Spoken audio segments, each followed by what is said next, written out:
Welcome back, ladies and gentlemen. I do apologize for the long delay this time around for the round. Our round is just about ready to get started now. So let's go ahead and take a look at the bracket and see how things have been progressing. If we take a closer look at the bracket, we see that Expert Noob has already pushed into our semifinals, and he'll either be playing Suboptimal Player or REI Barker in the semifinals based on this quarterfinals finish. At the bottom half of our bracket, we still have Pokemonsta and Zappapappa, who will be playing on this side of the bracket. We won't be seeing You Can Call Me Out or Flex playing over down on this side of the bracket at the bottom side. It's actually a really exciting matchup, too, the You Can Call Me Out and Flex matchup. I know that they're just about to get started as well. Welcome back, ladies and gentlemen. Let's take one more look at our semifinals matchups. We know Zappapappa has won in the lower half of the bracket. You Can Call Me Out and Flex are now tied 1-1. Very, very exciting matchup down there. We're going to be checking out the Expert Noob and Suboptimal Player. Another very now ready to get started on our finals. So let's go ahead and take a look at the bracket. At the bottom half of our bracket, we have Flex, and we know, even though it doesn't show us here yet, Expert Noob and Suboptimal Player finished, where Suboptimal Player took it down and is now going to be playing Flex in the finals. So Flex, OGFlex versus Suboptimal Player in our finals. Flex is a player that actually just recently got into this game, Schwitty. He actually only got into this game, I don't know how long ago, maybe 2 weeks ago or something like that, and he is already kicking the crap out of Elder Scrolls Legends and making a really big splash in the tournament scene now as well. Do we by chance, Schwitty, know what specifically what Flex is playing? I mean, we know Suboptimal Player is, so we know Suboptimal is playing this Scout deck, right? Like, we know that 100% that he's playing the Scout deck, but do we know any more of his decks, or do we know anything more about OG Flex's builds? Cool. I just apologize, Brad. Yeah, Yes. actually, yeah, OGFlex has like made a huge impact into the scene since he's gone on here. Like, I think, what is this, his like first month on the game? Yeah, he's only been playing this game for a short month. He actually hopped in my stream randomly at the beginning of the month, and then like found that aggro time to fight deck that Charmer streams has kind of popularized, and he really kind of attached to that deck and has been near the top 50 basically all season with it. Yeah, it's been very impressive, and I believe he even wrote like an article about like why he left Hearthstone over this game, and he's had huge success. Like, clearly a good player to be like sitting at the top there already on like your first month of the game. It's very impressive, and we do have the deck list for both players as well. And Suboptimal, which you've been seeing twice tonight, is on a Scout, Assassin, Archer, which you've only been able to see as a Scout deck. But hey, that's more power to him. That's awesome that he's able to take it on so well. And then OGFlex is playing a Battle Mage, Sorcerer, and Warrior. It's his deck. Regardless, yeah, I'm actually really excited to see this. Like, OGFlex is like, I think he's been like kind of adapting it originally just to like this aggro style, and like that might be exactly what needs to happen to get rid of this Scout deck, and then we get to see what how Suboptimal's other decks get to go against it. So OGFlex, just like from what we've seen of Suboptimal, has like a pretty good lineup to take out the Scout deck and then maybe go through the rest of his lineup. It looks like they are getting into the game now, so we'll like go into that. Okay, yep, looks like we're good. There we go. We did it. They finally queued together against each other. I can't believe how long that took. There were so many. It was just like a hiccup where I just had both the players reboot the game, basically. We weren't sure exactly what caused that hiccup, but we got it solved, and we're ready to go now. I wonder if they were both queuing into each other at the same time over and over again. Yeah, I think that's probably what was happening. It was like the server was like, does not compute. Not like this. All right, OGFlex is on a Sorcerer build down here at the bottom side of our screen here. It looks like a typical Sorcerer build in general, and of course we know what Suboptimal is playing with this Scout deck. It is that Scout ramp deck that he has just been tearing up the scene with today. He has done really, really well with it in general. Why don't we watch things from the side of OGFlex here, since we haven't had an opportunity to do that yet. He has that Young Mammoth, Haunting Spirit, Supreme Atromancer opener here, keeping some very strong 3-drops in his opening hand. Yeah, not too bad here. I mean, it's kind of sucks like to miss that early game, but like Young Mammoth and Haunting Spirit's a pretty good opener. Yeah. Not bad. And then now you picked up a 3-4 drop to like bridge the gap. Yeah, it's pretty solid. And I really feel like Young Mammoth into Haunting Spirit is really strong here because you only have to use one of your Rings of Magicka, which gives you the flexibility to save one specifically for that turn 8 Supreme Atromancer, getting that Atromancer out one turn faster. Yeah, and this might encourage you to not even like tap into this Dark Guardian. I don't think I would attack it. I'd just play out a Haunting Spirit. I mean, maybe you do just because you want to apply pressure and get things off the board as quickly as possible. Yeah. But he's still just going to trade back into it. Looks like he decided to remove it, or try to get it off the board as quick as possible. But I kind of like just, you know, waiting. Like, it seems like you're not doing anything, but like you can just wait with the Young Mammoth for a second. It almost increases the chance of it actually surviving. Yeah. Because, like, you want to put the least damage amount on the Young Mammoth and the most damage on your Haunting Spirit. This is an interesting option available to OGFlex here. He can use 5 of his Magicka to play out a Haunting Spirit, Wind Keep, Spell Sword, or Thieves Guild, or Thief of Dreams. But he just chooses to go ahead and use his 4 Magicka and save that Ring of Magicka. I think that's actually the heads-up play here. A 4/4 is very solid in this matchup on turns 4, 5, and 6, and it starts to lose its value as bigger threats start to come out of suboptimal players' hand. So he kind of wants to save his cheaper things and save up his better circumstances for later. The Ward Grafter pickup is really nice here. Yeah, that's sort of like good. That's the strong thing about blue, you know, and they're just like Sorcerer and mid-range Mage is like they have these little tricks like Ward Crafter to like kind of get these favorable trades and keep like the tempo going on the board for you. It's really nice. Yeah, and specifically with the Sorcerer ability, you get a ton of big threats. You get things like Haunting Spirits. We've seen Young Mammoth out of them. We've seen Mystic Dragon. I mean, these things are just huge, efficient threats. And these huge, efficient threats are so good with Ward Crafter because it's really easy just to give it Ward, clear something, and develop a 2/1 on the board.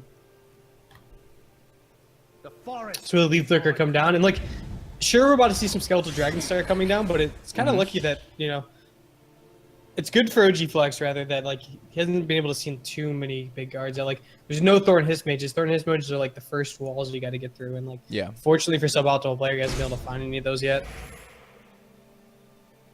Yeah, see some attacks here. See if there's any prophecies and just go phases. I imagine we see Thief of Dreams here. And now I think we also see range... Wind Keep Spell Sword because he wants to be able to make effective trades back into this 4/3. Because I suspect the 4/3 will swing into the 2/1 potentially. The Ward Crafter. Oh, he finds a Murkwater Witch. But I think you definitely, at this point, you're so close to Supreme Mageomancer that you just get it out now. Yeah, I just think you like to put as much pressure down as you can. Oh, wow, okay. He just wants to assure that he's got that ring charge, leave himself all the way open up to like the Supreme Mageomancer turn. Yeah. Very patient play by OGFlex. Yeah.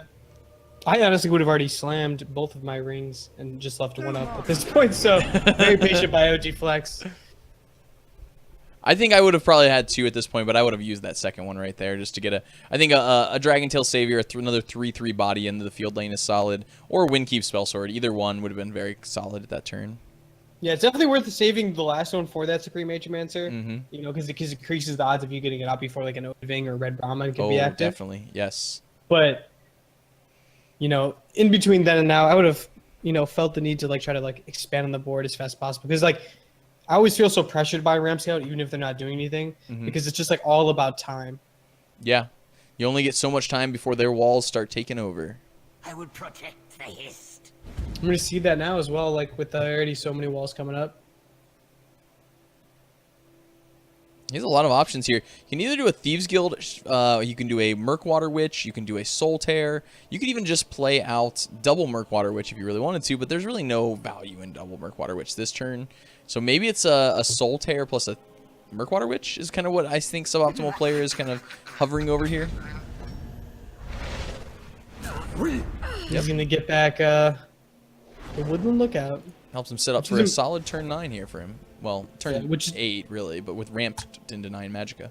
Yeah. Which is very important for him to find that. And actually, he's looking at using this Lightning Bolt. Or he did highlight. I don't know if he's actually going to use it, but he should not use the Lightning Bolt right now. No, definitely not. I think you just unload all these 2-drops from your hand now.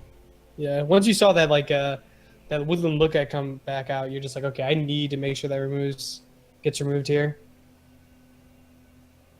Now, if he had had that Windkeep Spell Sword in the field line, you know, the Lightning Bolt might not have been a bad play.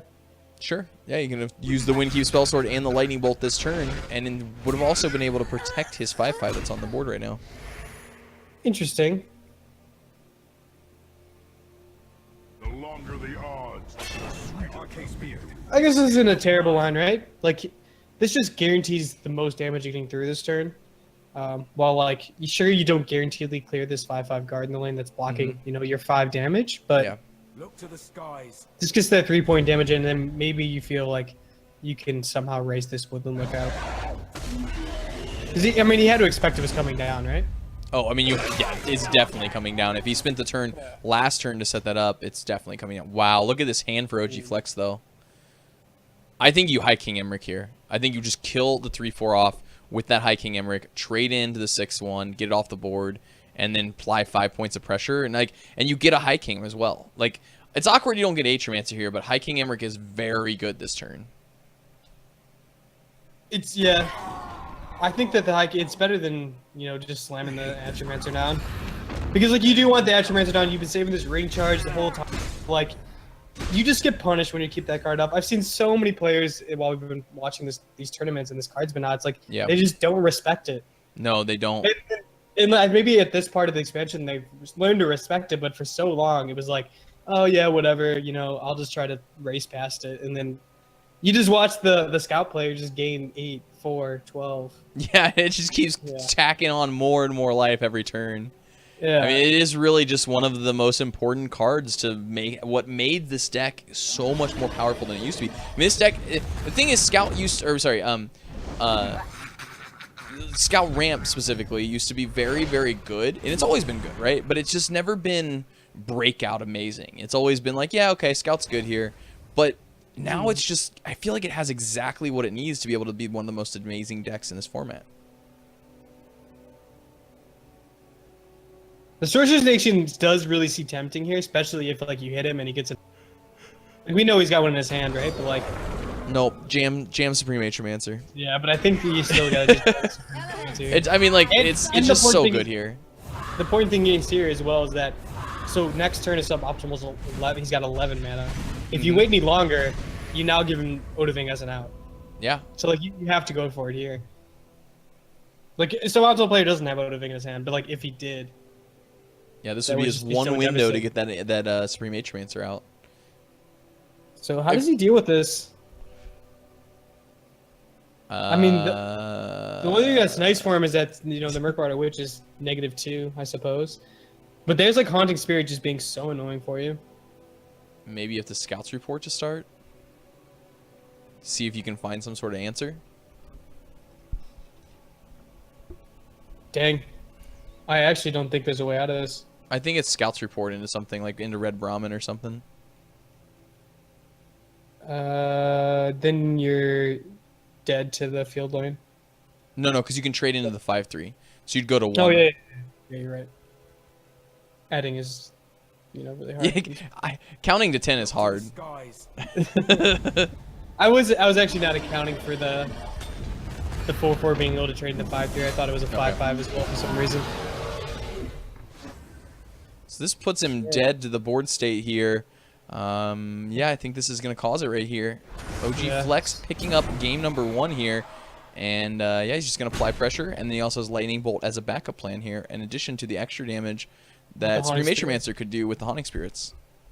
I feel like you just attack in with just attack this way. It doesn't matter how you attack at this point.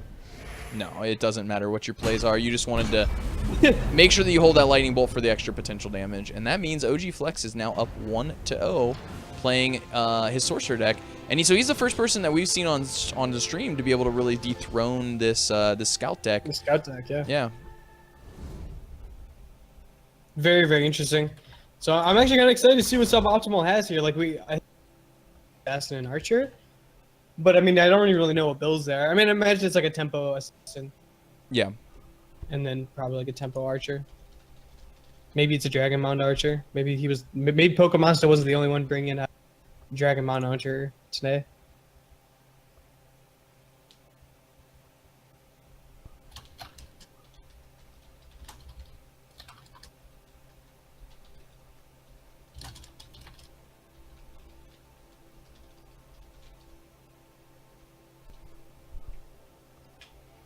All right, we are just about ready for next game. Let's get into the action. Suboptimal player switching decks now. OGFlex still be able to hold on to his Sorcerer deck, and we can go from there.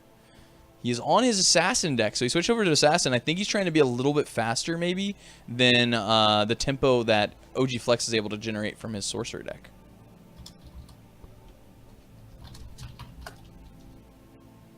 Ooh, and Goblin Skulk's a good card to find, but like OGFlex has every answer in the world for it, unfortunately. He's got the Crown Quartermaster start, I keep a spare blade. and then he's got, you know, Sorcerer's Negation or Shrieking Harpy. I feel like you just use the Shrieking Harpy, right? You try to get that out first, and if that doesn't work, you go the Sorcerer's Negation. Yeah, I think it's reasonable. You expect Daggerfall mages out of the blue decks, so you want to try to value your Sorcerer's Negation a little bit higher in this kind of a matchup than you would typically otherwise. See the Brotherhood Slayer in his hand here for turn 3, but it just kind of sucks, right? Like if you put it in the field lane, you know he's still got the Steel Dagger, so just goes goodbye to a 1-mana card. Never feels too great, so he's gonna put it into the Shadow Lane here. Another Sorcerer's Negation pops up. So Dragon Tail Saver is gonna probably go into the Shadow Lane, but then the question is, do you use the Steel Dagger here just to get that extra damage in? Probably not, because it would break the rune. And Yeah, you don't really want to break the rune. The 1 point of damage is just not worth it, right? Like, it's just not worth it here. So his hand is actually kind of looking a little slim here right now. He's gonna have to pick up something pretty nice to play. Like, sure, he's got 2 Sorcerer's Negation to play on turn 4, but that's not really ideal. Suboptimal player probably just going to clear the board here. Seems like a pretty optimal play here. So that, if he does that, it makes it even that much more awkward if he doesn't pick anything up. But he picks up one of the best 4-drops at the Oh moment. my the god, Corrupted Shade. The 4-mana 5/5. And I'm still a fan of putting that thing in the field lane. Like, just ignoring. I mean, your opponent doesn't have anything too crazy on the board. Just try to keep that Yeah, I mean, alive even if as you long put as in the possible. yeah, exactly. Even if you put in the Shadow Lane, though, it's going to be 10 points of damage. It's insane how much damage that card's going to generate here. If you believe in picking up a Wardcrafter here, put it in the... Not that it really matters that much, but... It's nothing personal. Mystic Dragon, though. First hit rune on that Prophecy with a Mystic Dragon. I don't think Suboptimal player had the luxury of being able to play around that here, and I think it's really going to punish him here, and that sucks for him, honestly, because this is definitely not what you want to see. This is the worst... Like, first rune Mystic Dragon is probably one of the worst outcomes you can have in general, because now he has to play on the back foot for the rest of the game. No, he's just gonna keep going face. All right, I like He's it. gonna be like, I'll let you trade into it. I don't want to deal with it. Yeah, you might as well force him to be the one making trades while you're slightly ahead on damage race. So, do you trade into the 3/3, then Sorcerer's Negation, Corrupted Shade, play another Corrupted Shade? Oh, like target your own Sorcerer's Negation, your own one. Yeah. Yes. Yes. I love it. I mean, alternatively, you could just keep the 5 damage going, double Sorcerer's Negation, but then you're not developing anything. No, he doesn't. He chooses to go face instead. So instead, he's just going to Rathasithis. I mean, that actually ends up being insane here. Oh, no, okay, so he found a Thief of Dreams. So there is a play here, at least, for Suboptimal player. But the reality is that OGFlex still has 10 damage next turn because of this Corrupted Shade. And he puts, like, Suboptimal on a position where he's got to play suboptimally. Totally. Seems Khajiit was outwitted. It's funny, sometimes we don't even try to make those jokes, right? Like, we're not even trying to be like, he's playing suboptimally, but it just makes sense, you know? It's like, now he has to play suboptimally. Awkward. I tried really hard for that one. Oh, did you? Oh, okay. I just assumed it rolled off the tongue. Do you think he uses... I think you just use Sorcerer's Negation on the Thief of Dreams to clear it off. Like, I mean, you want to keep yours alive. So I guess maybe if you value the damage, which actually... I value the damage here. Yeah, and I know OGFlex is a guy who values the damage as well, but you kind of get punished by, like, Leaf Flicker here. But I wouldn't care. Yeah, your opponent is at 11 here, and you're putting down another 5/5 body. And you have the potential to burst from hand with the 2 Crown Quartermaster daggers. Mm-hmm. So you have lethal on board. Is Daggerfall Mage Crown Quartermaster? No, I think Corrupted Shade is still just better, right? Yeah, because I think that 1 extra point of damage matters. Okay. What about doing both Crown Quartermaster and Corrupted Shade here? Doesn't Yeah, choose to do it. I would probably put out the Crown Quartermaster here. Yeah, I mean, you're already ahead on damage race. It's an extra 2 points of pressure. Doesn't seem terrible.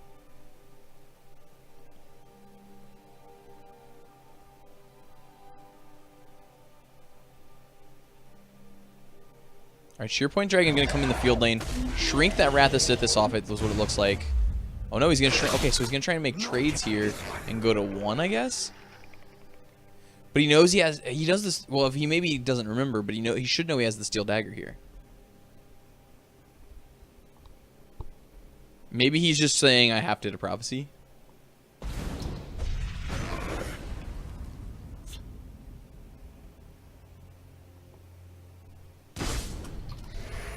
I keep a spare blade in my boot.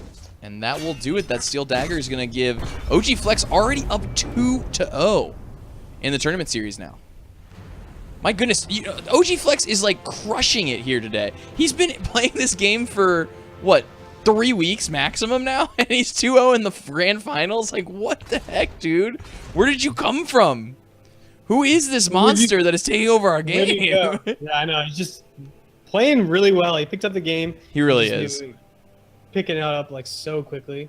And I mean, sure, he's taking like very strong decks and like getting them there, right? Yeah. But that's besides the point. Like, there's actually a lot more decision making to be made with Legends because of even just when it comes to lane placement. So for you to be able to pick that up and decide like what cards you're playing around at that point is like it takes a lot of time. And I also think it's smart from his standpoint as a newer player to the game to play these best decks, right? He doesn't want to, because he's not going to be able to best deck designer on day one, right? He's not going to know all the cards in the card pool compared to someone who's been playing this game for a year. And so he makes the smart decision of taking a lineup that makes sense for him. Well, I mean, obviously he's just playing Sorcerer here and he's won 2 games with it, but he's taking a lineup that makes sense to him and that decks that he understands and decks that he's become prevalent with and using them to the most effectiveness that he can, right? Playing the most effective variation of them that he can, and it's working out for him. All right, so we see OGFlex with a Crown Quartermaster, Shrieking Harpy, Wardcrafter, and Daggerfall Mage opener. You can't really write it up any better than that, right? They're all blue cards, so your Cunning Allies are technically not as good if you have them. But other than that, this hand is perfect. The worst part about his hand is he doesn't have the Ring of Magicka. Suboptimal has a pretty good hand to respond to this as well. Like, Wardcrafter comes out, another Murkrider Witch comes out. Sure, Daggerfall is going to become like a little bit of an issue at that point, but like, he's got some pretty good responses. And I don't know if you noticed what's in a suboptimal player's hand right now. What is that? Blade's Lookout. Okay. Yeah, That so this means is a that dragon deck. Do you remember when the sect first came out? And I forgot who played the deck, but we saw that World Eater's Irie deck. It was so good. Yeah, I think it was, so originally it was Boom's Life's build, and I want to say it was Pakinab who was utilizing it in the tournament setting. And it was so much fun to watch. So I wonder, like, what, you know, I mean, he's definitely playing the dragons here, right? So, like, we'll see Discrepancy, Stalker, I imagine, Blood Dragons. So those are definitely in there. And then just gets so more Blade's spicy Lookout from is there. a 3 Magicka 3/3. This is when you summon a dragon, draw a card. So he's on it looks like this like we talked about, this dragon controlling, I guess, strategy. Might be the World Eater's Irie build. It is possible. But sometimes the World Eater's Irie is just a little bit too slow against his deck, unfortunately. Like, I think World Eater's Irie is, like, such an insane card, but, like, in this, it's just not good enough, unfortunately. It's just the only deck that it could get value off of is, like, a Ram Scout. Yeah. But the Ram Scout has ways to remove it. So it's like, if you're in a control mage meta, that World Eater's Irie would be everywhere. Yeah, but the meta is currently not attuned to where that card wants to be right now, so it just doesn't work out entirely how you want it sometimes. Yeah. Okay, so we have some options here. We could get an Earthbone Spinner just to develop a 3/2 onto the board and clear the lane. Or Rapid Shot here, and it does not feel terrible as well. Clearing off that Ward Crafter and setting you up for playing that Blade's Lookout onto the board. Yeah, it's pretty nice. Not too bad. Kind of awkward to have the Leaf Lurker in hand from this position, though, because you use that Rapid Shot up, and now you don't have a good Leaf Lurkerable circumstance. Yeah, that is only unfortunate, but OGFlex has to take a turn off here. But at least, like, he's got some good plays coming up, right? Like Nog Leaf, Supreme Naturemancer. It's going to be a nice way to bridge that gap, but unless you pick something up here, like these next 2 turns can be kind of awkward. I like using the Steel Dagger here this turn as well from OGFlex because he just wants to make sure that he... Oh, wow, he doesn't use it. Okay, I really liked using the Steel Dagger there. I don't know if you need to really risk it just because, like, as of right now, you don't have any plays in your hand coming up. Okay, I think that's reasonable. You I guess you're playing against green-red, and so you just expect your X1 to die. Yeah. Which is exactly what happened. The shear point comes down, and look at what's up. Picks up Odiving. Ooh, So yeah, Odiving is going to be 3 turns too late, 2 turns too late, depending on 3 turns too late because Supreme Mancer is going to come down on turn 9. But it's still good to have. I mean, if he's still at 30 life, right? So like, if you can keep this life total up, then this Odiving might swing the game and win it for him. So one of the plays that Suboptimal has here, he can actually silence his own dragon here. He can target his shear point dragon with his Earthbone Spinner in order to make a trade here, potentially. It doesn't look like he wants to do that. Instead, he's just going to get both of these Fighters Guild recruits on the board, try and gum up the board just enough so that he can't really make good trades for OGFlex here. Yeah, he's just going to believe in the Fighters Guild recruits. Sometimes you got to believe. I think that's actually pretty solid, right? Because, like, I don't think you can keep, like, Shear Point's one of those cards you can't keep on the board. So even if, OGFlex has, like, a Sorcerer's Negation or a Firebolt to remove the Fighters Guild recruit, he might almost be inclined to have to still remove this 4/4 at this point. So, like, if your opponent doesn't, then, you're pretty much set. And Tome is definitely worth the play here. Ooh, Astrid. Earthbone Spinner, I imagine, is what gets played out here, because then that allows the 3/3 or the 4/4 to trade in pretty nicely. Yeah, I don't think you want to trade the 3/3 in here. I don't think you want any damage on that lookout. Maybe you do. Huh.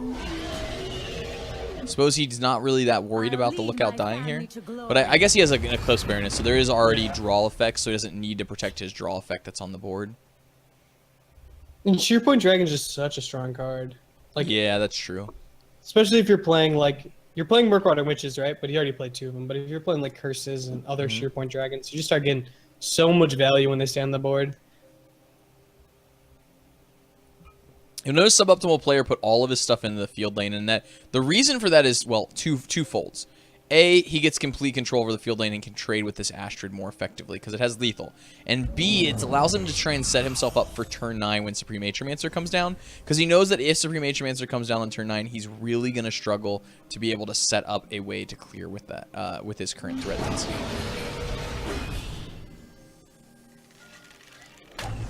Dang. Well, I said that the Odiving is going to be 3 turns too late, but with completed contracts, that changes that. But he's got Suboptimal is not going to take any weights. He just doesn't care about the Supreme Atromancer. But like, that he's thing, at right? 30. He doesn't care about Supreme Atromancer at this point. When you're at he hasn't 30, taken any damage. It's not a big of a deal. Yeah. And if Suboptimal is like randomly playing Unstoppable Rage here in this deck, oh my god, it would be so good right now. Be a good time to pick it up. This is the kind of deck that could definitely run Unstoppable Rage to a very, very good effect. But Rapid Shot Leaf Lurker still looks fantastic to clear a Supreme Atromancer here, so he still has a very optimal play this turn. A 1 Magica Woodland Lookout is a very good pickup here as well. He's going to be able to potentially start gaining some life. Ooh, and the Midnight Snack. Just throw the Midnight Snack in front of it, right? Nom. I don't think it's worth wasting your Midnight Snack. I mean, you can still use that as a better guard later down the road. Or maybe to trade into something else that, oh my god, another Supreme Atromancer off the top. What the... I hate when that happens to me. It just feels so miserable to be able to be like... Now, if he would have played the Midnight Snack, right? Yeah.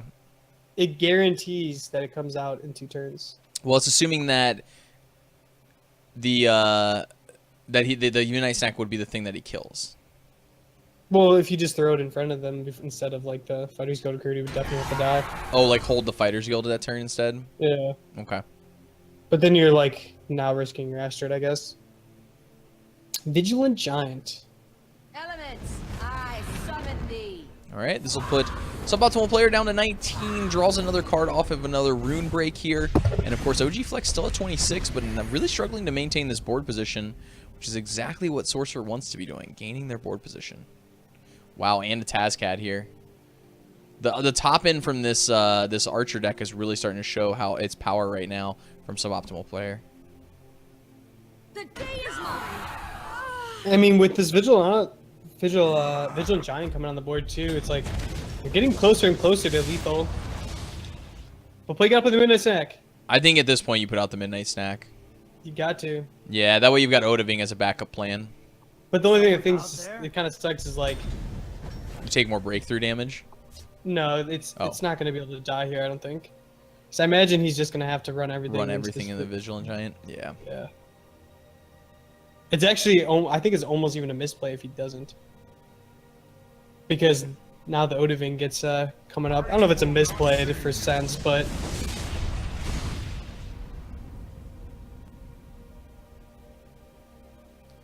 I mean, there's so much stuff he has to clear off this board to actually be able to win here. And like Flex is at 15 too. if he lets this Odaving go off next mean, turn, I think it's going to be pretty punishing. Yeah, it's gonna be. Nah, I pretty mean, much. I guess. But like, I mean, here's the It thing. doesn't even matter. Yeah, exactly. He drew a Blood Dragon.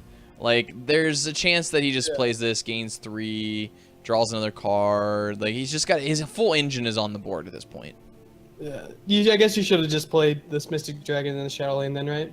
But even with that, I don't know. It's who cares? Woodland look like, it's like Woodland Lookout on the board again, right? Yep. If your opponent has enough dragons and you have Woodland Lookout out on the board, it's just unlikely you find enough damage to push through in this state of the game. Like at this point. So for me this turn, I'm liking the play of starting with Blood Dragon, seeing if you can find a Rapid Shot for your Leaf Lurker, and if you don't, or sorry, you wouldn't be able to use Rapid Shot because of Knockweave here. So instead, you're just going to make a trade and then use a Leaf Lurker, clean this board up entirely, and try to set up for a lethal in the next 2 to 3 turns. The forest is mine. Maybe next turn even, if you're in a good enough position. Do mine, thank you.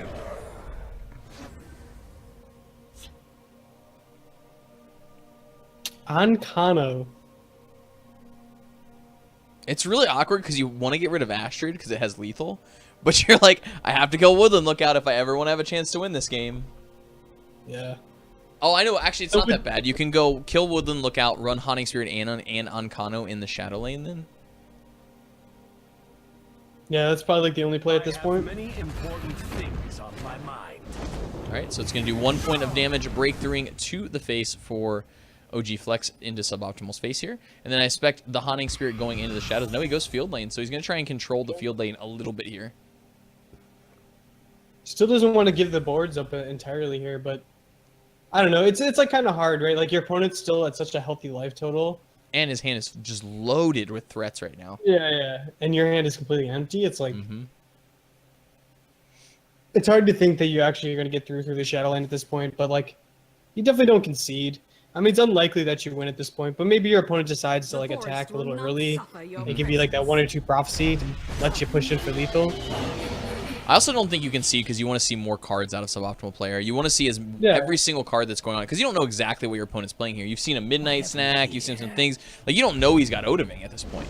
Like at this stage in the game, if I was Suboptimal player, I would never play Odaving. Like playing Odaving is just wrong, just strictly wrong because at that point you're informing your opponent what you have. Playing Serpentine Stalker is probably wrong as well because he doesn't know you have Serpentine Stalkers. He doesn't even know you have Tazcat.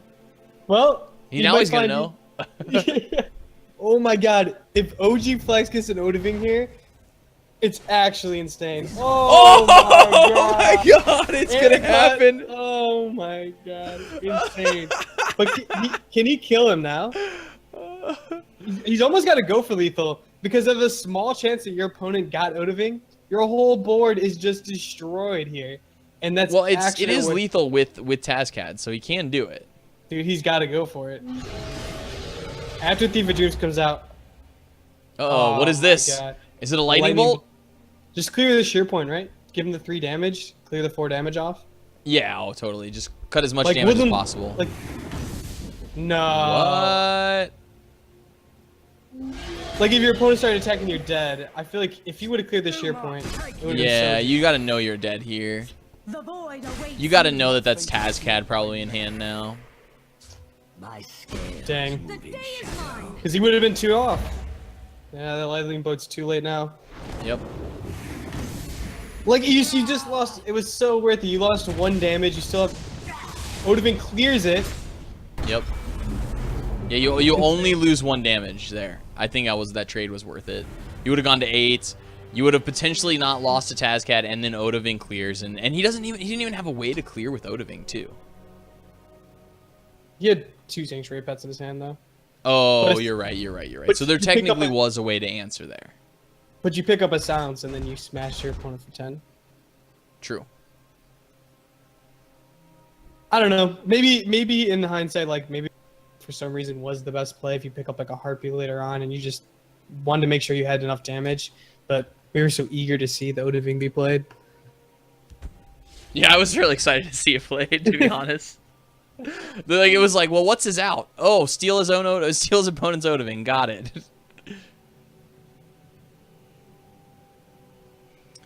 All right, OGFlex on his he moved over to his warrior deck now.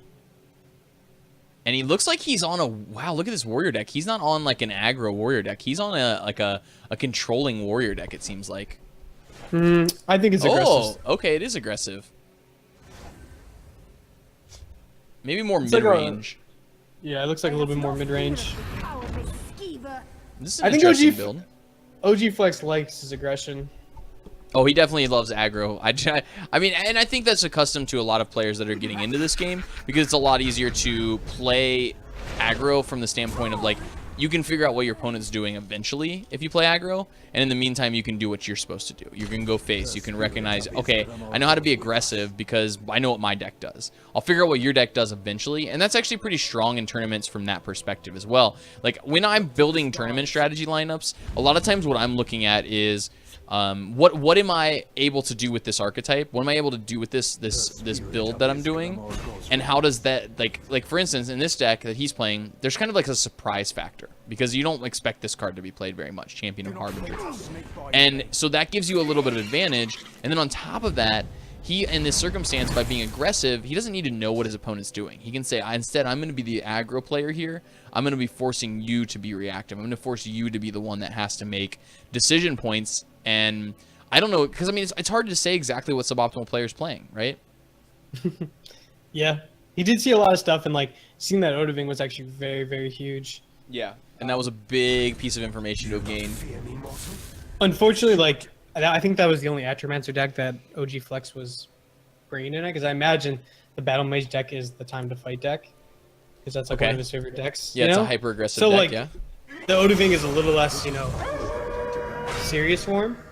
Smart heads up play by suboptimal, or by OGFlex there, setting up that that 5 damage, breaks a rune, and then now his threat all of a sudden is bigger than the Woodland Lookout.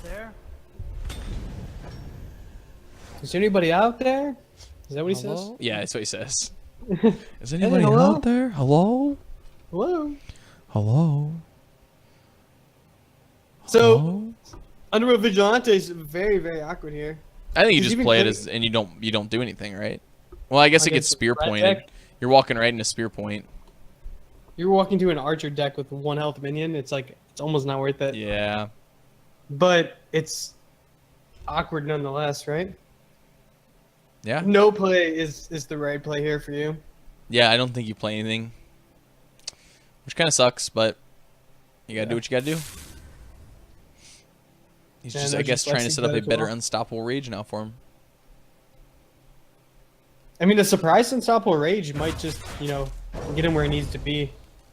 So he's gonna leaf flicker that instead. Now that you picked up an Archer's Gambit too, you're in a really good spot to like just use the leaf flicker. I like leaf flicker. Use your mana.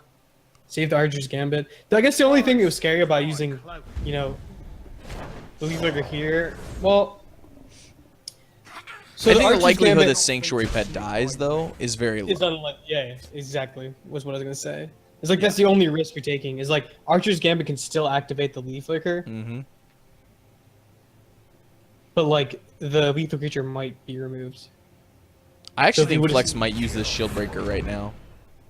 Yeah, I think he will too. And now he gets a little bit punished because now Archer's Gambit is a 2 magicka, 2 for 1 now. He does get punished because it just dies, but the guard is away. I mean, granted, he could have played next turn with Underworld Vigilante, but like, if he picks up a 2-drop here, he can actually play the 2-drop with Underworld Vigilante. Do not think to sneak by me. Skyforge, okay. Ooh, Skyforge. So if you guys don't know what Skyforge is, it's a 3 Magicka unique support. It says, activate, equip a friendly creature with a steel dagger. So you get a steel dagger with every time. And then after 3 uses, it transforms into Underworld Forge, and which Underworld Forge says, a friendly creature becomes a werewolf when you activate it, and you target that friendly creature, and that friendly werewolves give +1/+1. So this card sort of synergizes with the werewolf strategy that OGFlex has been using here.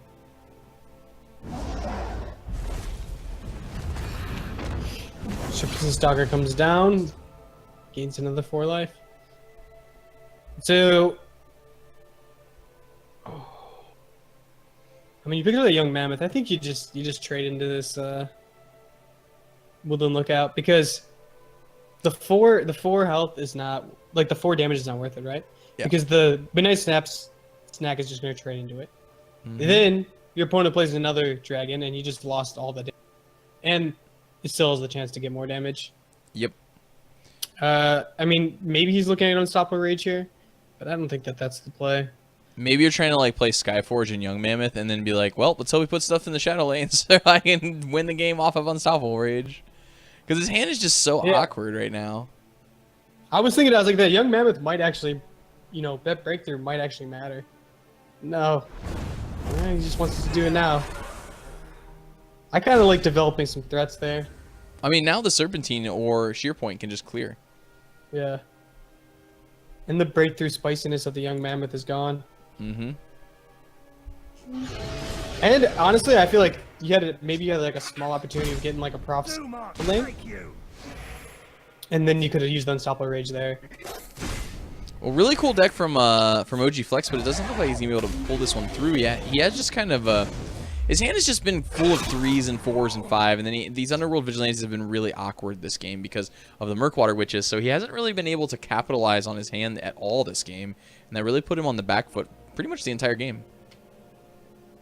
Yeah, because like, Defeated. even just like, if you can play Underworld Vigilante and just hit face with, it's not all that bad, but there was never a good time with the guards in play for him to like get that out of his hand. It was just constantly a little awkward for him. Mm-hmm. Very unfortunate. Well, that means we are going to a game 5 now. So it maybe, just maybe, Suboptimal can pull a reverse sweep here. We've seen it before in our finals, actually. We saw You Can Call Me Out pull it off in our first ever TESL Legends Champion Series tournament that we ever did, which was still one of my favorite tournaments we ever broadcasted, Schwitty. That game, that match, everything was just so amazing to watch. It was really, really well done. Which matches? Do you remember the You Can Call Me Out when he was stable at 1 in Game 5 of the finals? Playing Merrick Battle Mage? Playing Merrick Battle Mage. Do you remember that one? Oh my god. I come back to that game every time because it was easily my favorite one, and it was just so good. It was so good of a game.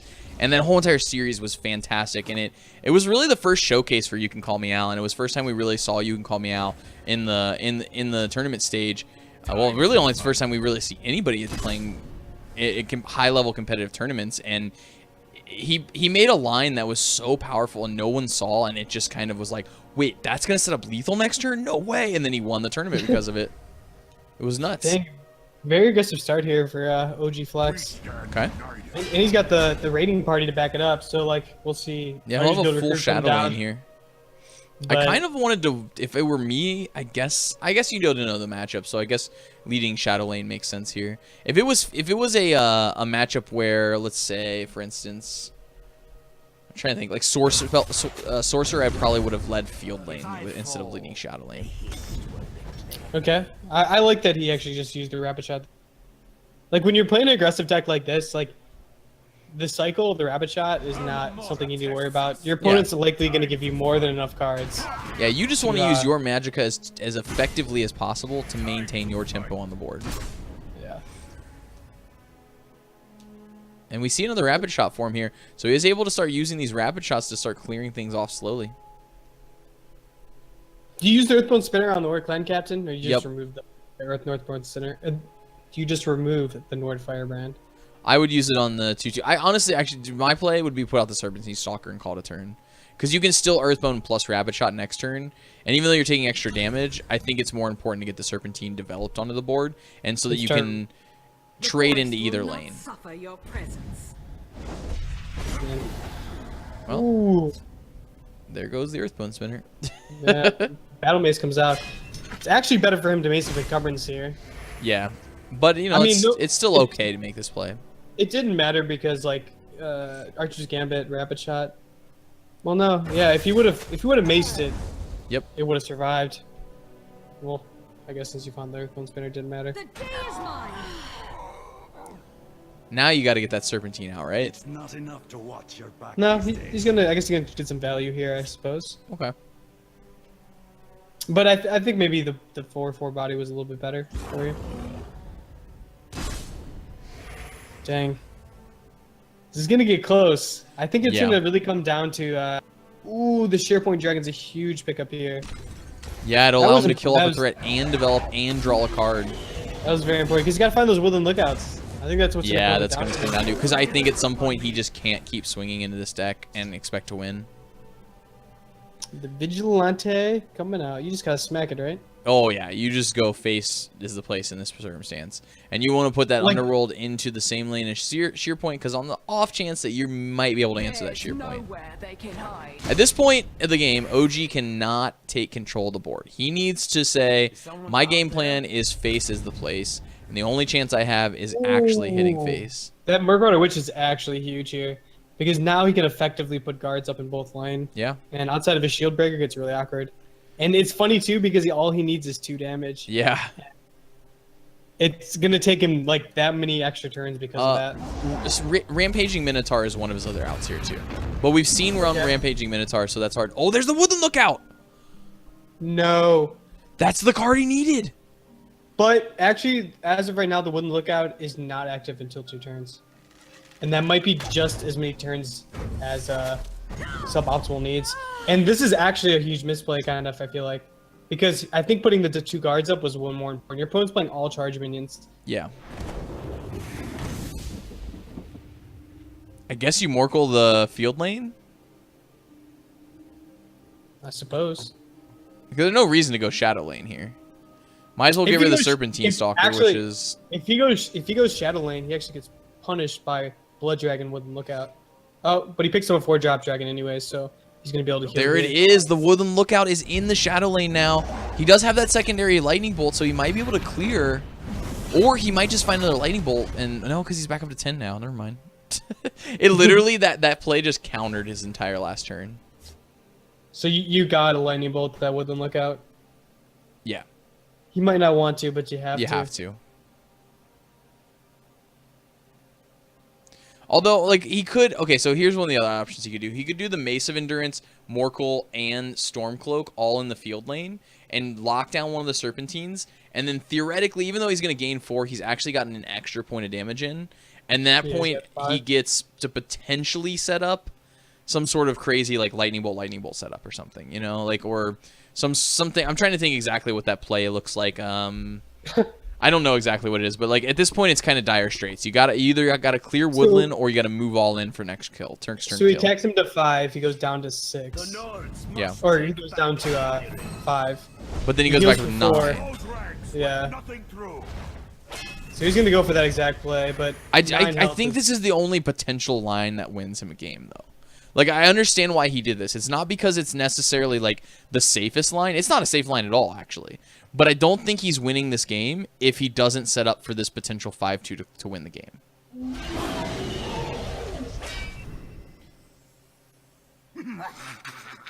Okay.